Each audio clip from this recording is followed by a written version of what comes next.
ونشهد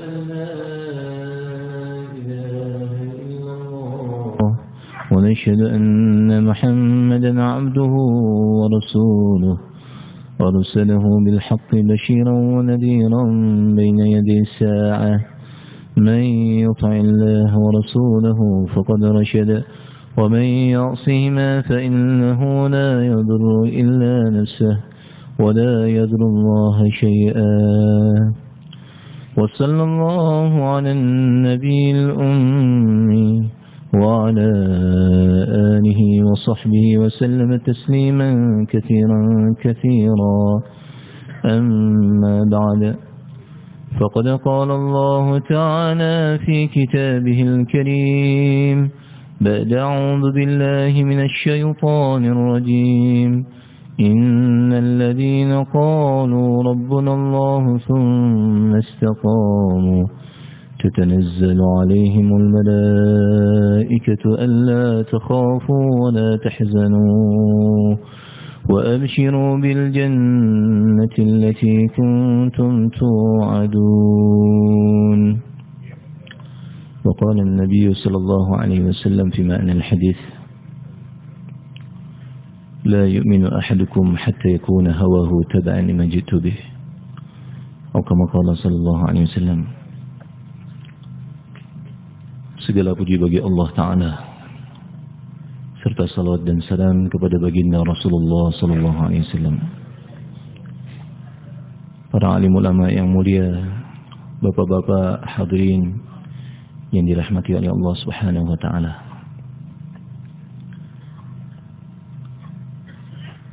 Ada berita besar yang Allah Ta'ala kabarkan di dalam Al-Quranul Karim. Yang berita tersebut tidak ada keraguan di dalamnya. Nabbi ibadi, beritakan berita besar kepada hambaku. Anni anal ghafur rahim. Sesungguhnya aku adalah Maha Pengampun dan Maha Penyayang. Wa anna adabi huwal adabul alim. Dan azabku adalah azab yang sangat pedih. Allah Jalla Sya'nu firmankan dalam Al-Quran, beritakan berita besar kepada hambaku bahwasanya aku adalah Maha Pengampun dan Maha Penyayang. Dan sesungguhnya azabku adalah azab yang sangat pedih. Sebelum Allah Ta'ala menyebutkan bahwasanya azabnya Allah Ta'ala itu sangat pedih, dalam ayat tersebut dimulakan terlebih dahulu bahwasanya Allah Ta'ala itu Maha Pengampun dan Maha Penyayang. Lamma qadallahu al-khalq, ketika Allah Ta'ala menetapkan penciptaan makhluk-makhluknya, kataba fi kitabih, Allah Ta'ala perintahkan untuk ditulis di Lauhil Mahfuz. Apa yang Allah perintahkan untuk ditulis? Inna rahmati ghalabat ghadabi, sesungguhnya rahmatku mengatasi kemurkaanku. Dalam riwayat yang lain, inna rahmati sabaghat ghadabi, sesungguhnya rahmatku mendahului kemurkaanku. Sebetulnya sifat Allah Ta'ala itu sempurna semuanya. Tidak ada yang mengatasi satu sama lain, karena semuanya sempurna. Tetapi kita dapati kesan yang nampak di hadapan kita betapa kasih sayang Allah Ta'ala itu begitu luar biasa. Luar biasa kasih sayang Allah Ta'ala. Bahkan satu di antara Asma'ul Husna Allah Ta'ala itu adalah Al-Halim, zat yang begitu bijaksananya, la yu'jilu bil khataya, zat yang tidak menyegerakan azab kepada hambanya, padahal sebetulnya hamba tersebut sudah layak untuk mendapatkan azab dari Allah Ta'ala. Allah Subhanahu wa Ta'ala adalah zat yang Maha Pengasih dan Maha Penyayang. Begitu sayangnya Allah Ta'ala kepada hambanya. Ketika mendapati seorang hamba kembali kepadanya setelah hamba tersebut jauh darinya, yang sebetulnya dirahmatkumullah, Seseorang yang kembali pada Allah Ta'ala juga adalah dengan taufik dari Allah Ta'ala. Tetapi begitu ridhonya Allah Ta'ala, begitu senangnya Allah Ta'ala mendapati hambanya yang telah jauh darinya kemudian kembali kepadanya. Bahkan lebih ridho, lebih senang daripada kegembiraan yang seseorang yang dia dalam perjalanannya menunggangi ontanya. Kemudian di atas ontanya tersebut ada persediaan makanan, persediaan untuk safar dalam perjalanan. Kemudian singgah di satu tempat yang tidak ada sebab-sebab kehidupan. Dia tambatkan tali kendali ontanya. Dia singgah di tempat yang tidak ada sebab-sebab kehidupan. Tidak ada yang tinggal di sana. Tidak ada sebab-sebab kehidupan, tidak ada makanan, tidak ada minuman. Yang ada hanya onta bersamanya, yang ada makanan di atas unta tersebut dan minuman untuk safar. Kemudian dia beristirahat sejenak. Ketika dia terjaga dari tidurnya, maka ontanya sudah tidak ada lagi. Dia cari ke sana kemari dalam keadaan panas terik.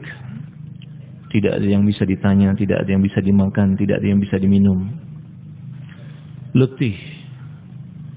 Keadaan yang begitu susah. Kemudian akhirnya begitu letihnya dia, sampai akhirnya dia terbaring dan kemudian tertidur sejenak dalam keadaan lapar yang luar biasa. Dan ketika terjaga,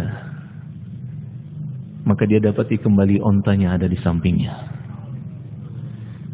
Maka begitu gembiranya orang tersebut, begitu senangnya orang tersebut. Dan seseorang itu ketika terlalu gembira kadang-kadang sulit untuk mengontrol pembicaraannya, sulit untuk mengatur pembicaraannya. Dan begitu gembiranya sampai-sampai digambarkan dalam hadis. Begitu senangnya, begitu gembiranya, luapan kegembiraan yang luar biasa.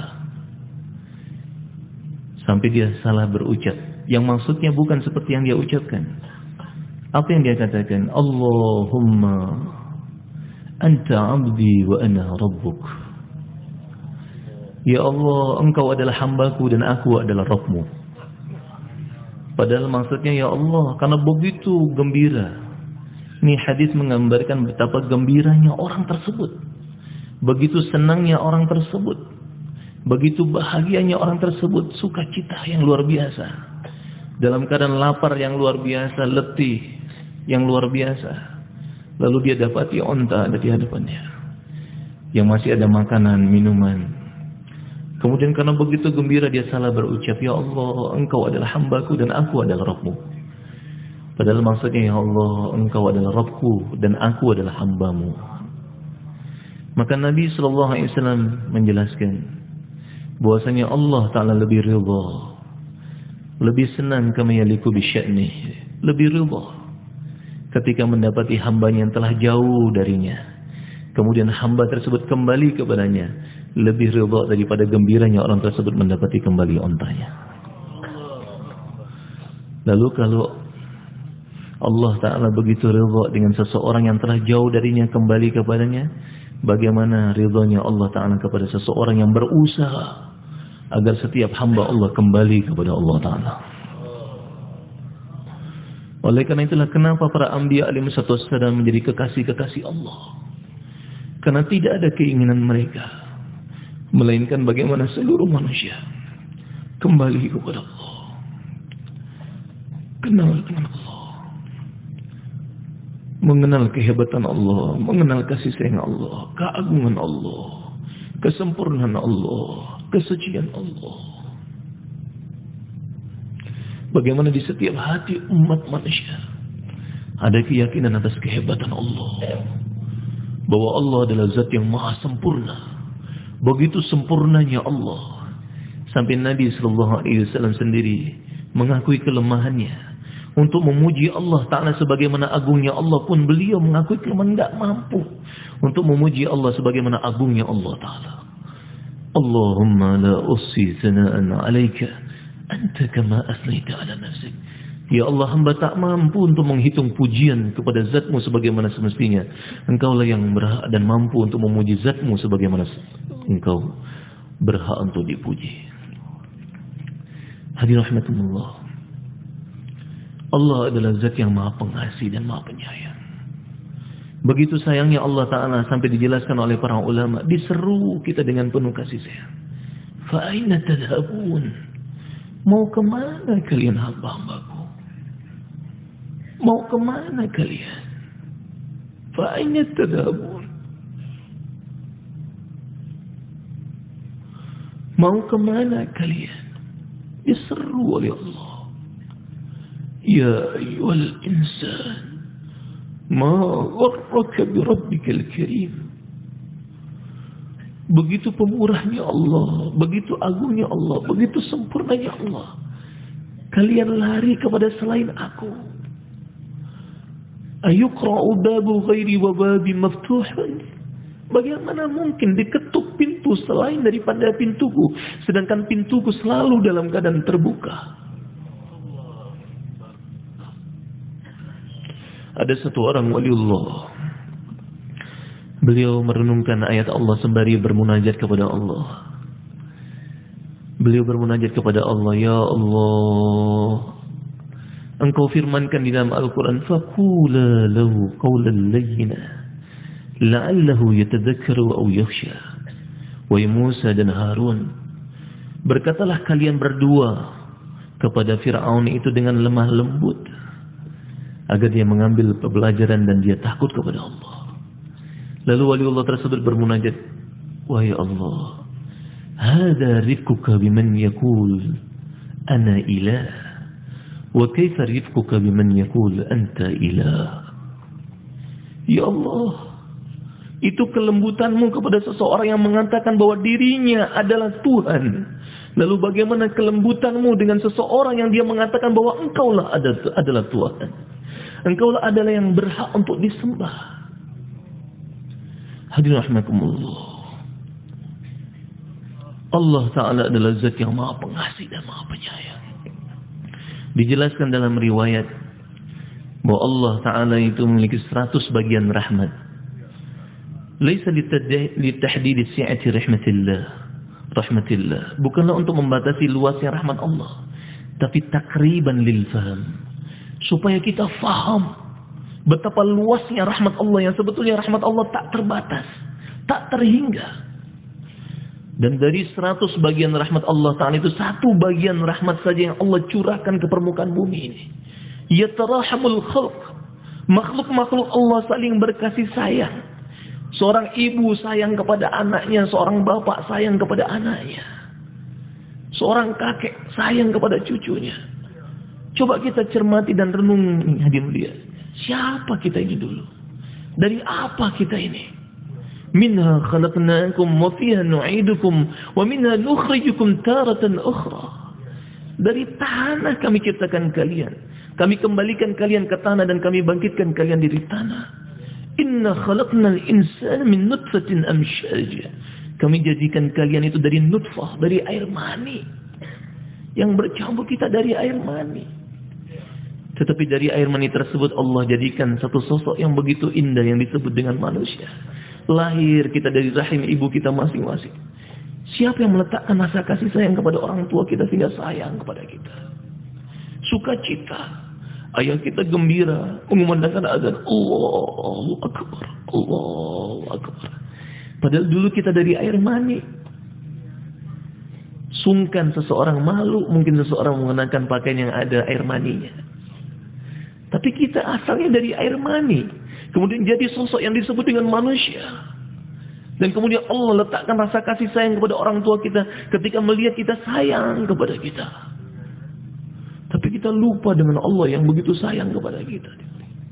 Ketika kita dihadapkan dengan sesuatu yang kita bicarakan selain Allah, kita lupa dan keluh lisan kita berbicara tentang kehebatan Allah.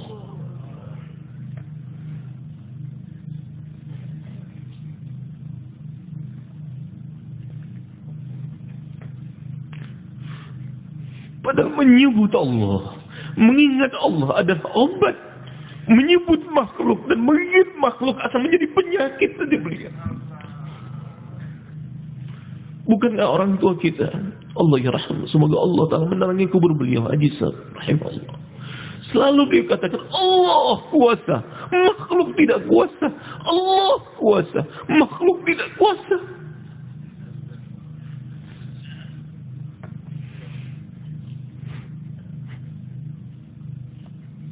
Yatarahman. Makhluk Allah saling berkasih sayang. Bukan kebetulan nanti beliau. Enggak ada yang kebetulan dalam dunia ini. Kalau kita katakan sesuatu yang terjadi tiba-tiba, maka rusak iman kita dia mulia. Ilmu Allah itu mencakupi segala sesuatu. Ya'lamu mathaqilal jibal. Allah mengetahui berat gunung-gunung yang ada. Wa makailal bihar. Volume samudra seluruh alam diketahui oleh Allah. Wa adada qatril amtar. Allah juga mengetahui jumlah rintik hujan. Wa adada warakil asyar. Allah juga mengetahui jumlah daun-daunan yang ada di seluruh dunia. Enggak ada yang luput dari Allah satupun juga. Yatarahamul khalq. Makhluk Allah saling berkasih sayang. Hatta al-faras yarfa'u hafiraha khasyata an tusiba waladaha. Bahkan seekor kuda akan mengangkat kakinya, jangan sampai menginjak anaknya. Dan itu adalah satu bagian rahmat Allah Ta'ala yang Allah curahkan ke permukaan bumi ini.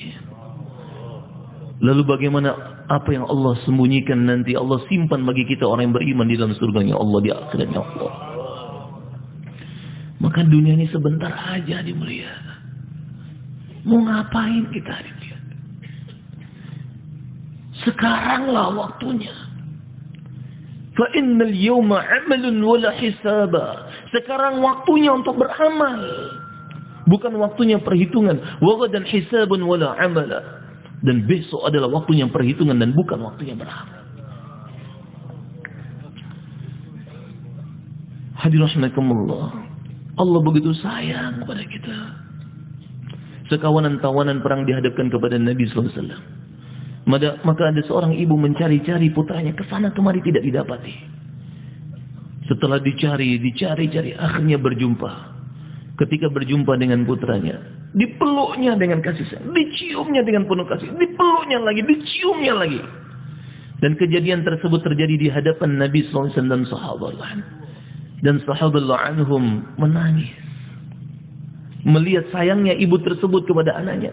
Nabi bertanya, "Wahai sahabatku, apa yang menyebabkan kalian menangis?" Maka mereka mengatakan, "Li ajli hanan hadil ya Rasulullah." Karena sayangnya ibu itu kepada anaknya ya Rasulullah. Maka Nabi sallallahu alaihi wasallam bersabda, "Ataruna hadhihi tarihatan waladaha fin nar." Bagaimana pendapat kalian? Apakah ibunya rela melemparkan anaknya ke dalam api? Maka sahabat menjawab, tentu tidak ya Rasulullah. Maka Nabi sallallahu alaihi wasallam bersabda, "Lallahu arhamu bi'ibadihi min hadhihi biwaladiha." Sungguh Allah lebih sayang kepada hambanya lebih daripada sayangnya ibu tersebut kepada anaknya. Bahkan 70 kali, bahkan seluruh kasih sayang ibu dikumpulkan, maka tidaklah bisa membandingi kasih sayang Allah Ta'ala. Laisa kamitslihi syai'. Tidak ada yang menyamai Allah satupun juga dari makhluk-makhluknya Allah. Allah tidak mungkin menzalimi hambanya, dilihat. Yang zalim itu hamba. Wa ma ana bidhallamil 'abid. Allah jalla sya'nu firmankan dalam Al-Qur'an, aku sama sekali tidak menzalimi hambaku. Ya ibadi, inni haramtu dhulma 'ala nafsi wa ja'altuhu bainakum muharrama fala tadhalamu. Wa hamba-hambaku, sesungguhnya aku mengharamkan kezaliman atas diriku. Gak mungkin Allah zalim kepada hambanya. Yang zalim itu kita hambanya.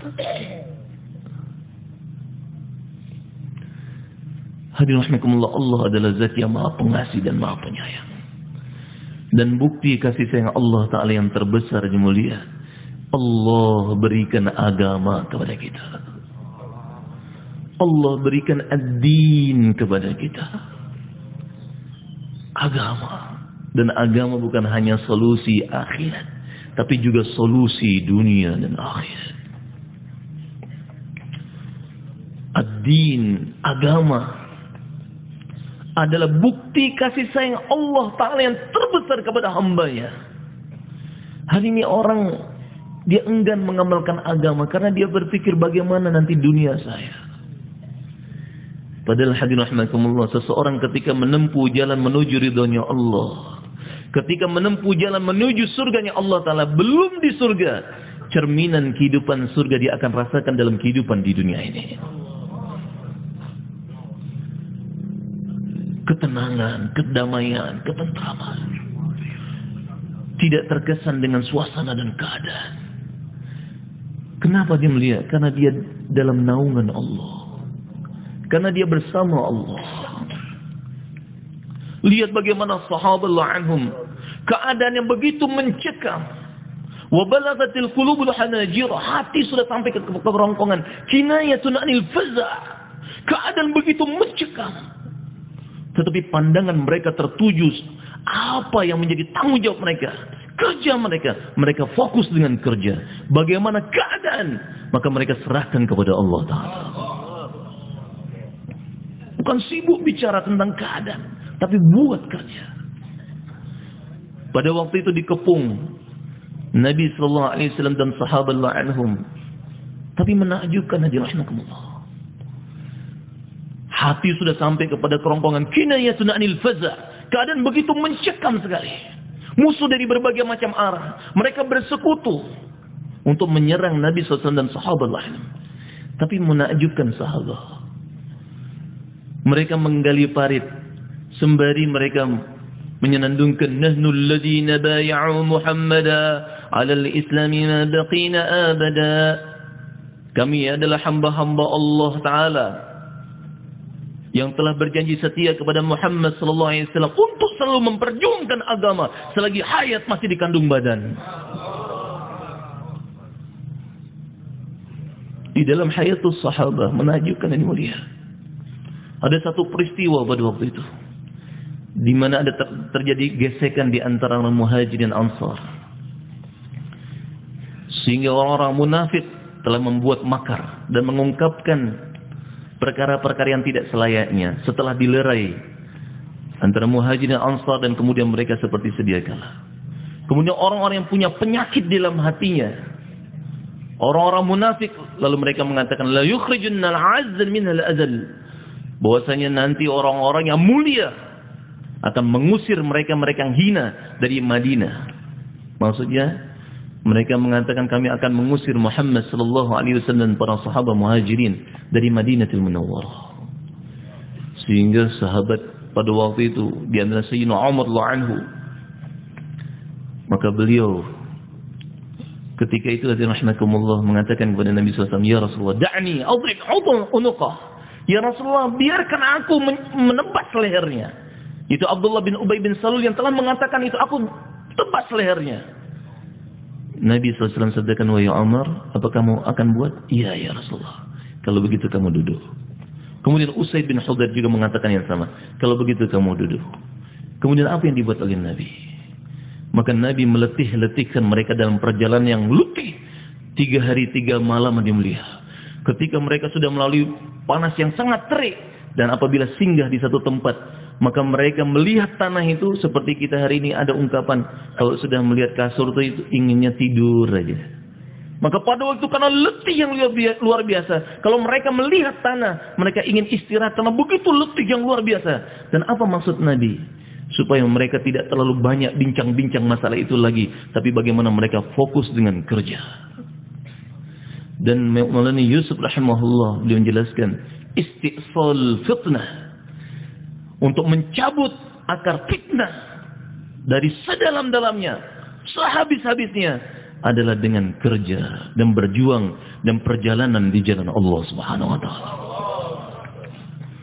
Jadi hadirin rahimakumullah, agama solusi dunia dan akhirat. Kerja agama solusi dunia dan akhirat. Dan diadakan pertemuan ini adalah maksudnya itu, hadirin mulia. Bagaimana kita ini seperti para sahabat. Mereka ketika dikepung enggak kesan. Mereka katakan nahnul ladzina bay'u Muhammada 'ala al-islam ma baqina abada. Kami adalah hamba-hamba Allah yang berjanji setia kepada Muhammad SAW untuk memperjuangkan agama selagi hayat masih di kandung badan. Jadi hadirin rahimakumullah, perjalanan kisah para anbiya alaihi wasallam menjadi pelajaran bagi kita. Arah pandangan mereka itu tertujunya ke mana? Nabi Musa alaihissalam di hadapannya lautan, di belakangnya Firaun dengan bala tentara yang begitu kuat. Tapi Nabi Musa alaihissalam tidak kesan dengan keadaan, tidak berlandaskan kepada pengalaman dan sebagainya. Tidak, beliau juga punya kekuatan dan mulia. Kekuatan seorang nabi berlipat-lipat ganda kepada kekuatan laki-laki yang paling kuat selain daripada para nabi. Tapi beliau tidak berlandaskan, tidak menyandarkan dirinya pada kekuatan tangannya, tapi menyandarkan kepada apa yang difirmankan Allah Ta'ala, apa hukumnya Allah. Bani Israel sudah ketakutan. Nabi Musa alaihissalam mengatakan, "Kalla, inna ma'iya rabbi sayahdin." Sekali-kali tidak. Kita tidak akan ditawan. Bani Israel sudah mengatakan, "Innal mudrakun." Kita akan ditawan, kita akan ditangkap ini. Kalla, tidak. Inna ma'iya rabbi sayahdin. Sesungguhnya Allah bersamaku yang akan memberikan petunjuk kepadaku. Jadi memberikan petunjuk itu rahmatullah bukan hanya ditunjukkan, oh kamu lurus, nanti ke kanan, nanti ke kiri, terus lagi sampai ke tempat. Tidak, tapi dibimbing Nabi mulia. Mari sama saya, terus ikut saya, terus nanti ke kanan, terus lagi ke kiri, terus lagi nanti sama-sama saya sampai ke tujuannya. Kalau kita dirahmatullah telah memutuskan bahwasanya agama dan usaha atas agama menjadi tanggung jawab kita, nanti Allah telah akan sampaikan kita ke tujuan kita. Allah bersama kita. Kalau kita punya semua tapi Allah tidak bersama kita, sifar dimulia, bahkan minus, nggak ada apa-apa. Jadi rahmatullah, bukti kasih sayang Allah Ta'ala yang terbesar adalah Allah Ta'ala hantarkan agama. Dan agama adalah untuk kebahagiaan kita dunia dan akhirat. Hari ini orang takut mengamalkan agama karena khawatir nanti bagaimana dunia saya. Padahal kalau seseorang itu mengamalkan agama belum di surga, tapi cerminan kehidupan di surga dia akan rasakan dalam kehidupan dunianya. Hujibatil jannatu bil makarih. Surga itu ditirai dengan perkara-perkara yang tidak sesuai dengan hawa nafsu. Dulu para sahabat telah menyingkap tabir surga dengan menekan hawa nafsu. Bahkan para ulama ada yang menjelaskan hakikat yang sebenarnya. Anas bin Nadr radhiyallahu anhu beliau telah katakan, aku telah mencium wanginya surga di balik Uhud. Dan itu hakikat, bukan seolah-olah. Kenapa dimulia? Karena tabirnya telah dibuka sepenuh-penuhnya.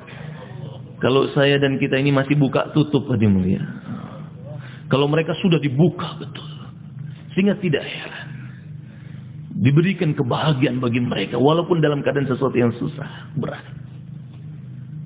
Tadi lihat sahabat dikepung, nanul ladzina bay'u Muhammadan 'alal islami ma baqina abada. Nabi senang dengan apa yang dilontarkan oleh para sahabat, kegigihan para sahabat, ketidakterkesanan para sahabat dengan keadaan yang ada pada waktu itu. Tetapi mereka fokus dengan kerja dan tanggung jawab mereka. Karena mereka memahami al-ma'unatu ala qadril ma'unah. Pertolongan Allah itu sejauh mana ditunaikan tanggung jawab adilnya. Maka Nabi SAW begitu gembira. Lalu Nabi SAW berdoa, Allahumma innahu la 'aisha illa 'aishul akhirah, fabarik fil ansari wal muhajirah. Ya Allah, tidak ada kehidupan yang sebenarnya melainkan kehidupan akhirat. Berikan keberkahan bagi orang Ansar dan orang Muhajirin. Jadi hadirin rahimakumullah, Nabi SAW sabdakan bahwasanya surga itu ditirai dengan perkara yang tidak sesuai dengan hawa nafsu. Berat. Tapi di balik kita ada surganya Allah Ta'ala. Kalau kita pergi ke gunung salju, pernah saya di rahmatullah di Pakistan itu, ketika musim panas, kita tashkilnya ke daerah Naran, naik ke atas. Padahal di tempat yang lain itu musimnya musim panas, tapi di tempat tersebut masih ada esnya. Dingin luar biasa. Maka ketika kita naik ke sana, kita buka jendela mobil, maka semakin mendekat, apa yang kita rasakan kira-kira Pak? Dingin. Semakin dekat, semakin dingin. Semakin dekat, semakin dingin. Semakin dekat, semakin dingin. Semakin dekat, semakin dingin. Seseorang yang menempuh jalan ridhonya Allah Ta'ala dengan menekan hawa nafsunya. Semakin dia tekan hawa nafsunya, maka semakin terasa cerminan kehidupan ahli surga dalam kehidupannya di dunia ini. Dan itulah yang didapati dalam kehidupan para anbiya alaihi wassalam, kehidupan para sahabat anhum. Bahkan Sayyidina Abdurrahman bin Auf radhiyallahu anhu beliau mengatakan, inna wajadna khairal khairi fil qur'i. Kami dapati semua bentuk kebaikan itu dalam perkara yang tidak sesuai dengan hawa nafsu kami. Tapi di dalamnya ada kebaikan. Bapak-bapak mujahadah dalam tempat ini, Masya Allah, pasti akan dapat kebaikan yang begitu banyak. Bapak-bapak bergerak di jalan Allah Ta'ala, semakin jauh keluarnya Allah Ta'ala dengan harta dirinya, semakin jauh. Kemudian jalan kaki keluarnya Allah Ta'ala semakin berat, maka semakin banyak kebaikan yang Allah akan berikan kepada kita. Jadi hadirin rahimakumullah, bukti yang terbesar kasih sayang Allah Ta'ala kepada hambanya, Allah Ta'ala berikan agama. Dan karena pentingnya agama untuk membahagiakan umat manusia di seluruh dunia sampai hari kiamat, maka Allah Ta'ala utus para anbiya alaihi wassalam. Siapa para nabi? Kekasih-kekasih Allah yang maksum, kekasih-kekasih Allah Ta'ala yang suci, yang mulia, yang gagah-gagah, yang mulia, yang terjaga nasab mereka, kemuliaan mereka, kesucian mereka. Dan mereka telah buat pengorbanan yang dirahmatullah untuk perkara agama, bagaimana agama diamalkan oleh umat manusia. Sampai kepada Nabi kita, Nabi yang agung, Nabi besar Muhammad sallallahu alaihi wasallam. Dan beliau adalah Nabi yang terakhir. Tidak ada lagi Nabi setelah Rasulullah sallallahu alaihi wasallam. Walakin Rasulullah khataman nabiyyin. Beliau adalah utusan Allah dan penutup para nabi. Nabi yang terakhir, tidak ada lagi Nabi setelah Rasulullah sallallahu alaihi wasallam. Nabi sallallahu alaihi wasallam sabdakan, ana al-aqib wal aqib alladhi laysa ba'dahu an-nabi. Aku adalah aqib, nabi yang terakhir, tidak ada lagi nabi setelah aku. Dan bagaimana nabi yang mulia tersebut tadi mulia? Bagaimana nabi yang mulia tersebut? Apa keinginan beliau? Keinginan beliau bukan kekayaan, bukan kekuasaan, bukan kebendaan yang mulia. Allah jelaskan dalam Al-Qur'anul Karim yang mulia. Laqad ja'akum rasulun min anfusikum azizun 'alaihi ma 'anittum harisun 'alaikum bil mu'minina raufur rahim. Telah datang kepada kalian rasulun min anfusikum. Rasul dari sisi kalian. Dalam satu qiraat dibaca rasulun min anfusikum, rasul dari semulia-mulia kalian. Bagaimana nabi tersebut? Azizun 'alaihi ma 'anittum. Ay azizun 'ala masyaqqatikum. Begitu berat bagi nabi apabila mendapati kalian dalam keadaan menderita.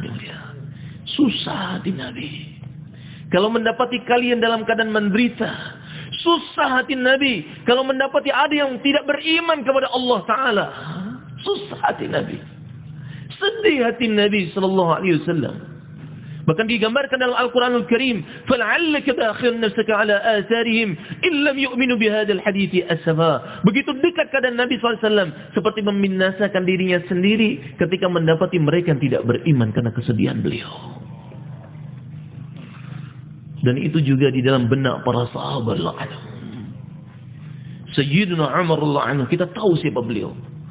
Asyadduhum fi amrillahi Umar, yang begitu tegas kepada hukum Allah adalah Sayyidina Umar Al-Faruq, yang tegas memisahkan antara hak dan yang batil. Law kana ba'di nabi lakana Umar. Kalau ada nabi sesudah aku, maka yang jadi nabinya adalah Umar. Kemuliaan beliau. Tapi ketika mendapati satu orang pendeta dalam keadaan kurus kering, pucat pasi, sibuk dengan ibadah ala dia sebagai seorang pendeta, malamnya beribadah, siangnya berpuasa, tapi dia tidak beriman kepada Allah. Maka Sayyidina Umar melihat itu menangis. Menangis beliau. Kemudian Nabi rahmatullah ada yang mengatakan kepada beliau, ya Amirul Mukminin, wahai Amirul Mukminin, itu orang tidak beriman, dia pendeta Nasrani. Maka beliau mengatakan, aku tahu. Tapi tidakkah engkau membaca ayat suci Al-Quran, amilatun nasibah tasla naran hamiyah. Seseorang yang beramal susah payah, tapi masuk ke dalam api nerakanya Allah Ta'ala yang menyala-nyala. Susah payah, tapi tidak diterima oleh Allah. Kenapa? Karena tidak ada iman. Jadi hadirin rahimakumullah, Nabi SAW itu berat bagi beliau apabila mendapati umatnya dalam keadaan menderita. Susah hati Nabi. Bahkan beliau sallallahu alaihi wasallam sendiri menjelaskan, "Man la yarham, la yurham." Siapa yang tidak mengasihi maka tidak dikasihi. La yarhamullah man la yarhamun nas. Allah tidak akan mengasihi mereka-mereka yang tidak mengasihi manusia. Hari ini kita memahami hadis tersebut hanya perkara-perkara yang zahir. Bagus, perkara jasmani. Kalau ada yang kelaparan kita kasihan. Kalau ada yang sakit kita kasihan. Tapi adakah di antara kita yang betul-betul kasihan dan sedih menangis mendapati tetangga kita, saudara kita dalam perjalanan kita, safar kita, di pesawat kita, di kereta kita, ataupun di kapal laut kita, ada banyak mereka yang tidak beriman kepada Allah.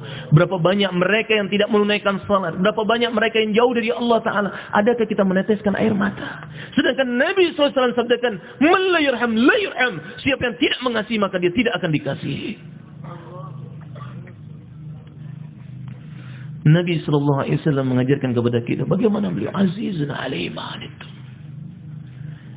Dan keberhasilan kita dalam usaha dakwah yang mulia adalah sejauh mana kita semakin sayang kepada umat, semakin cinta kepada umat.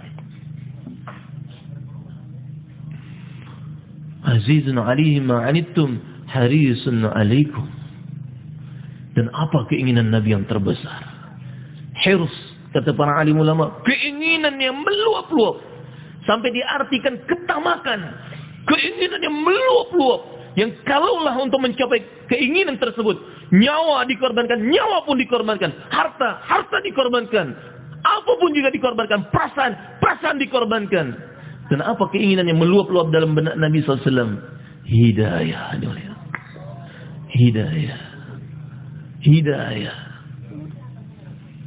Hidayah dia mulia, keinginan Nabi yang terbesar. Bil mu'minina raufur rahim, dan beliau cinta sayang kepada orang yang beriman. Dan Nabi sallallahu alaihi wasallam telah buat pengorbanan yang mulia. Keinginan Nabi adalah bagaimana rahmat Allah Ta'ala tersebar di seluruh permukaan dunia. Hidayah tersebar di seluruh permukaan dunia. Bahkan ada yang datang kepada beliau, "Wahai Rasulullah, doakan supaya mereka dihancurkan oleh Allah Ta'ala." Maka beliau mengatakan, "Bu'ithu rahmatan wa lam ub'ats la'anan." Aku ini diutus untuk menjadi rahmat, bukan diutus untuk memberikan laknat. Dan beliau telah buat pengorbanan yang mulia. Dalam peristiwa hijrahnya Nabi sallallahu alaihi wasallam, ketika beliau sampai ke Bani Salimah dan beliau berkesempatan khutbah pada waktu itu. Setelah 13 tahun diintimidasi, dianiaya dan sebagainya, bahkan beliau sallallahu alaihi wasallam sendiri mengatakan, "Laqad udhitu fi sabilillah, lam yu'da ahadun mithli, wa laqad ukhidtu fi sabilillah, lam yukhad ahadun mithli." Sungguh aku telah dianiaya di jalan Allah, tidak ada seorang pun yang dianiaya atas dirinya melebihi apa yang aku terima. Sungguh aku telah diintimidasi di jalan Allah, tidak ada seorang pun yang diintimidasi atas dirinya melebihi apa yang aku terima. 13 tahun. Setelah dicela, dianiaya, diboikot dan sebagainya. Maka beliau berkesempatan untuk khutbah di Bani Salimah. Seseorang ketika sudah, Masya Allah, diberikan kesempatan untuk naik ke mimbarnya. Setelah ditekan begitu, diintimidasi selama bertahun-tahun. Kira-kira apa yang akan disampaikan seseorang yang telah ditekan selama itu? Tapi berbeda dengan Nabi Sallallahu Alaihi Wasallam. 13 tahun dianiaya dan sebagainya. Ketika beliau berkesempatan untuk khutbah pertama kali, maka yang tercatat dalam sejarah nasihat Nabi, wasiat Nabi sallallahu alaihi wasallam adalah untuk bertakwa kepada Allah. Nggak ada sedikit pun Nabi sallallahu alaihi wasallam menyebutkan bagaimana yang dibuat oleh orang-orang Mekah pada waktu itu, tapi bagaimana memperbaiki hubungan kepada Allah. Dan satu yang tercatat dalam sejarah yang dinasihatkan oleh Nabi sallallahu alaihi wasallam ketika sampai ke Madinah, "Man aslaha ma bainahu wa bainallah, aslaha Allah bainahu wa bain khalqih." Siapa yang memperbaiki hubungannya dengan Allah Ta'ala, maka Allah Ta'ala akan memperbaiki hubungannya dengan makhluk-makhluknya Allah Subhanahu wa Ta'ala. Dengan laut akan diperbaiki oleh Allah, dengan langit akan diperbaiki oleh Allah Ta'ala, dan seluruh makhluk apapun bentuknya. Kalau kita memperbaiki hubungannya dengan Allah, hubungan kita dengan Allah, maka Allah akan perbaiki semuanya. Keadaan akan diperbaiki oleh Allah Ta'ala. Nah, hadirin rahimakumullah, Nabi yang mulia adalah Nabi yang terakhir. Tidak ada lagi Nabi setelah Rasulullah SAW. Maka Allah Ta'ala memberikan kemuliaan kepada kita. Selaku umat Nabi Muhammad SAW, Allah Ta'ala berikan kemuliaan yang luar biasa. Hadiah yang terbesar bagi kita. Mutiara yang telah diberikan kepada mereka-mereka pada era pertama. Bahkan yang diberikan kepada para anbiya alaihi wassalam. Mutiara tersebut juga diberikan kepada kita selaku umat Nabi Muhammad SAW. Dan inilah kebanggaan umat ini. Sehingga umat ini disebut sebagai umat yang terbaik. Kuntum khaira ummatin ukhriyat linnas ta'muruna bil ma'ruf wa tanhauna 'anil munkar wa tu'minuna billah. Kalian semua adalah umat yang terbaik yang dihantar untuk seluruh manusia. Kalian menyuruh kepada yang ma'ruf dan mencegah dari yang munkar, dan kalian beriman kepada Allah Ta'ala. Dan pemahaman inilah dirahmatkumullah, pemahaman atas tanggung jawab sebagai umat Nabi Muhammad SAW yang telah membakar benak para sahabat anhum, sehingga mereka tidak berdiam diri menikmati kebersamaan mereka dengan Nabi SAW, keberadaan mereka di Mekah ataupun di Madinah pada waktu itu, tetapi mereka bergerak ke seluruh penjuru dunia. Dan apa keinginan mereka yang terbesar? Sama seperti keinginan Nabi, yaitu hidayah di seluruh alam. Wanitanya juga sama begitu, semangatnya sama. Ummu Haram bintu Milhan, beliau termasuk mahramnya Nabi SAW. Satu saat Nabi SAW bersandar di rumahnya. Nabi tiba-tiba bangun dari sandarannya, tersenyum sembari memuji Allah Ta'ala, dan kemudian menyebutkan, bersabda satu hadis, nasun min ummati yarkabuna al-bahr al-akhdar mathaluhum kamathalil muluki 'ala al-asirrah. Beberapa orang dari umatku, mereka akan mengarungi samudra yang begitu luas. Permisalan mereka seperti raja di atas singgah-sana mereka. Maka Ummu Haram bintu Milhan, Masya Allah, pada waktu itu radhiyallahu ta'ala anha, beliau mengatakan kepada Nabi, ya Rasulullah, doakan aku supaya aku termasuk dalam rombongan tersebut. Maka Nabi mendoakannya, ya Allah, masukkan Ummu Haram ke dalam rombongan tersebut, sertakan dia. Maka kemudian Nabi bersandar lagi. Kemudian Nabi bangun dari sandarannya sembari tersenyum dan memuji Allah Ta'ala dan mengatakan, nasun min ummati yarkabuna al-bahr al-akhdar mathaluhum kamathalil muluki 'ala al-asrah. Beberapa orang dari umatku, mereka mengarungi samudra yang begitu luas. Permisalan mereka seperti raja di atas singgah-sana mereka. Maka dirahmatullah, Ummu Haram baru saja dapat doa dari Nabi. Ini sifat yang mulia di dalam benak para sahabat. Mereka tidak merasa cukup dengan kebaikan yang mereka telah buat, yang mereka telah dapati. Dan itulah seharusnya orang yang beriman. La yashba'al mu'min min khairi yasma'u hatta yakuna muntahahul jannah. Tidak puas orang yang beriman dengan kebaikan yang dia dengar sampai akhirnya dia masuk ke dalam surganya Allah Ta'ala. Selagi belum kembali kepada Allah Ta'ala dalam keadaan diridhai oleh Allah Ta'ala, masih dia khawatir dengan keadaan dirinya. Fa innal hayy la tu'man 'alaihi fitnah, karena sesungguhnya orang yang masih hidup masih belum aman daripada fitnah. Siapapun dia dirahmatkumullah, kecuali yang dapat jaminan dari Allah Ta'ala. Maka dirahmatkumullah, saatnya kita ambil keputusan, Pak. Sebagaimana para sahabat anhum, mereka telah kedepankan diri mereka. Mereka berbangga keberadaan mereka dihantar untuk seluruh alam. Kaum wanitanya juga begitu. Ketika baru saja dapat doa dari Nabi, Nabi kemudian menyebutkan lagi kabar gembira tersebut. Ummu Haram minta doa lagi. Ya Rasulullah, doakan aku termasuk dalam rombongan tersebut. Nabi SAW sabdakan, anti minal awwalin. Engkau termasuk dalam rombongan pertama, bukan rombongan kedua. Waktu bergulir, pada masa Muawiyah bin Abi Sufyan telah dihantar pada waktu itu ke Kubrus. Dan di antara yang menyertai mengarungi samudra adalah Ummu Haram bintu Milhan. Dan apa yang terjadi? Ketika sampai di sana, beliau naik ke atas hewan tunggangannya dan beliau jatuh daripada hewan tunggangannya dan beliau gugur syahid di jalan Allah Ta'ala. Dan di waktu yang lain telah dihantar rombongan selanjutnya. Karena Ummu Haram telah syahid bersama rombongan yang pertama pada waktu itu, maka beliau tidak mengikuti rombongan yang kedua. Jadi hadirin rahimakumullah, semangat yang ada di dalam benak para sahabat adalah bergerak ke seluruh penjuru dunia untuk memikul tanggung jawab yang sangat besar, menjadi sebab hidayah tersebar di seluruh permukaan alam. Dan itu ajaran syariat. Coba kita lihat, kita doa bukan ihdini siratal mustaqim, bukan ihdinas siratal mustaqim, ihdina. Allahumma hdina wahdi bina waj'alna sadadan liman ittada. Bukan hanya kita mendapatkan hidayah, tapi bagaimana kita menjadi sebab hidayah. Dan bagaimana mereka yang mendapatkan hidayah juga dengan sebab kita. Dan itulah yang dibenak para sahabat sehingga mereka bergerak ke seluruh permukaan dunia. Dan berkah pengorbanan mereka, sampailah Islam di Sulawesi ini juga. Dan kita ada pertemuan seperti ini pun adalah karena pengorbanan mereka yang terdahulu. Dan dari Sulawesi juga telah dihantar, Masya Allah, oleh Allah Ta'ala satu orang ulama besar pada zamannya, Syekh Yusuf Makassari. Dan beliau pada waktu itu berdakwah ketika diasingkan sampai ke Cape Town, South Africa sana. Islam pun sampai di sana, yang mulia. Dan inilah buah pengorbanan para sahabat lain. Dan urusan buah ini, yang mulia, adalah keberhakan setiap individu umat. Siapapun dia, penduduk kotakah dia ataupun desa, terpelajarkah dia atau yang tidak mengecap pendidikan, siapapun dia berhak untuk melanjutkan usaha Nabi. Bahkan dahulu anak-anak kecil, mereka menyijitkan kaki-kaki mereka supaya terlihat lebih tinggi agar bisa disertakan untuk memperjuangkan agama Allah Ta'ala. Kalau anak kecil mereka seperti itu, lalu bagaimana kita yang sudah besar-besar ini, Mbak? Masya Allah. Nah, hadirin rahimakumullah, sudah saatnya nih mulia. Sudah waktunya. Kapan lagi, Pak? Badiru bil amal. Bersegeralah untuk beramal. Fitanan kaqita'il lil mudlim.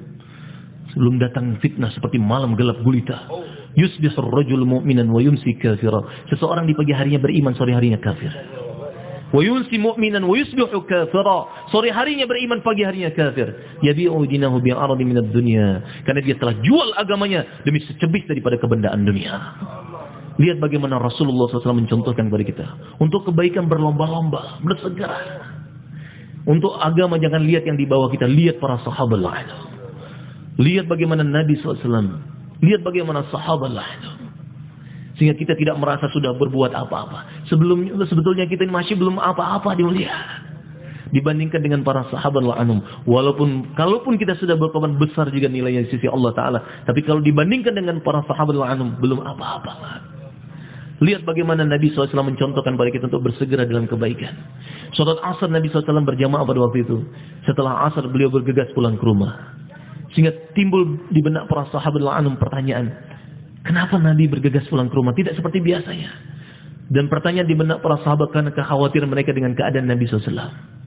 Dan Nabi memahami itu. Dan menjadi satu sunnah Nabi SAW. Ketika ada sesuatu menimbulkan pertanyaan, maka jelaskan supaya tidak lagi timbul pertanyaan. Maka dirahmatullah, sahabat itu khawatir dengan keadaan Nabi karena kecintaan mereka yang begitu luar biasa kepada Nabi. Tapi Nabi ingin menjelaskan satu sunnah. Ketika ada sesuatu yang menimbulkan pertanyaan, jelaskan sejelas-jelasnya supaya jelas apa yang terjadi yang sebenarnya. Maka Nabi SAW menjelaskan kenapa beliau bergegas pulang ke rumah. Zakartu syai'an min tibrin indana fakarihtu ayyahbisani fa'amartu biqismatih. Aku teringat tibr. Setelah salat aku teringat ada tibr, qit'atun min adh-dhahab bil fiddah, lempengan emas ataupun perak. Itu masih ada di rumah, belum dibagikan di jalan Allah. Dan aku khawatir aku meninggal dunia sedangkan lempengan tersebut belum dibagikan di jalan Allah Ta'ala. Fafirru ilallah, bersegeralah menuju Allah. Fastabiqul khairat, berlomba-lombalah dalam kebaikan. Lihat bagaimana sahabat la'anhum. Satu orang sahabat Nabi di medan Uhud, beliau bertanya kepada Nabi SAW dalam keadaan lapar, kurma ada di tangannya. Maka beliau bertanya kepada Nabi SAW, ya Rasulullah, ara'aita in kutiltu fa'ina ana. Ya Rasulullah, kalau aku terbunuh di medan Uhud ini, maka aku akan berada di mana ya Rasulullah? Maka Nabi SAW bersabda, fil jannah. Fil jannah, kamu akan berada di surga. Sahabat tersebut dalam keadaan lapar, Pak. Lapar yang luar biasa. Kurma ada di tangannya, sudah siap untuk disantap. Ketika Nabi SAW sabdakan fil jannah, kamu akan berada di surga. Apa yang dibuat oleh sahabat tersebut? Fa'alqat tamaratkunna fi yadihi. Langsung dilemparkan kurma yang ada di tangannya dan kemudian maju ke kancah musuh dengan penuh keberanian dan beliau gugur di medan Uhud ini mulia. Bersedia semua insyaallah seperti sahabat. Lihat bagaimana sahabat Abu Dahdah radhiyallahu anhu, masyaallah. Baru saja diperdengarkan ayat oleh Nabi, "Man dzalladzi yuqridullaha qardan hasana, fayudha'ifahu lahu wa lahu ajrun karim." Allahu Akbar. Siapa yang memberikan pinjaman kepada Allah dengan pinjaman yang baik, maksudnya menginfakkan hartanya di jalan Allah Ta'ala, maka Allah akan lipat gandakan baginya. Dan baginya adalah ganjaran kemuliaan. Maka Abu Dahdah radhiyallahu anhu datang kepada Nabi SAW. Ya Rasulullah, aku punya kebun. Di dalam kebunku tersebut ada 600 pohon kurma. Ada 600 pohon kurma ya Rasulullah. Aku belanjakan semuanya di jalan Allah. Aku berjanji setia kepadamu ya Rasulullah. Ulurkan kedua belah tanganmu ya Rasulullah. Aku berjanji untuk menginfakkan kebun tersebut di jalan Allah Ta'ala. Maka beliau bergegas menuju kebunnya. Dari kejauhan beliau melihat istri dan putranya. Maka beliau tanpa menunda sedikit pun mengatakan kepada istrinya, Ya Ummu Dahdah, wahai Ummu Dahdah, sesungguhnya kebun itu sudah dibelanjakan di jalan Allah Ta'ala. Lalu apa kata istrinya? Istrinya pun Masya Allah, masrurat sejati Pak, Masya Allah. Tidak dikatakan nggak musyawarah dulu bang, coba musyawarah dulu bang. Lalu apa yang dikatakan istrinya? Ya Abu Dahda, wahai Abu Dahda, rabihal bai'. Wahai Abu Dahda, ini perdagangan yang menguntungkan. Maka kurma yang ada di tangan diletakkan di kebun tersebut. Kurma yang ada di mulut anaknya, yang ada di putranya, yang ada di tangan putranya diletakkan di kebun tersebut sembari mengatakan, wahai putraku, sesungguhnya kebun ini sudah dibelanjakan di jalan Allah Ta'ala. Dan inilah maksud daripada usaha nubuah dia. Bagaimana muncul lagi sosok-sosok seperti para sahabat. Dan inilah keinginan dari Syekh Ilyas rahimahullah. Bagaimana laki-lakinya seperti sahabat, wanitanya seperti sahabiah. Dan usaha nubuah ini bukan berlandaskan kepada qabiliyat, bukan kepada kebisaan, tidak. Tetapi berlandaskan kepada qabiliyat. Dan tuan-tuan mulia, Masya Allah, dengan pengorbanan dari berbagai macam tempat. Tuan-tuan lebih banyak pengorbanan dari saya. Tetapi apalah yang hendak dikata, karena sudah dimusyawarahkan, kita mesti tahan. Tetapi hadirin rahimakumullah, saya dan kita semua duduk bersama di sini adalah bagaimana kita diterima oleh Allah. Bagaimana kita diterima oleh Allah. Dan kapan kita akan diterima oleh Allah? Kalau kita kedepankan diri kita, hadirin mulia. Man taqaddam qaddamuhu Allah. Siapa yang kedepankan dirinya, Allah akan kedepankan dia. Kenapa para sahabat radhiyallahu dipilih oleh Allah? Karena mereka menepis apa saja yang akan terjadi di hadapan mereka. Yang ada di hadapan mereka adalah tanggung jawab agama dan tanggung jawab agama. Sehingga mereka tidak hiraukan apapun juga. Sehingga menakjubkan iman mereka. Sehingga menakjubkan keyakinan mereka. Karena mereka betul yakin dengan firman Allah dan sabda Nabi. Zinnirah radhiyallahu ta'ala anha, satu orang wanita yang beriman. Baru masuk Islam seketika itu juga matanya buta. Maka butanya matanya tidak menyebabkan dia bergeming dari keimanannya dan usaha atas iman.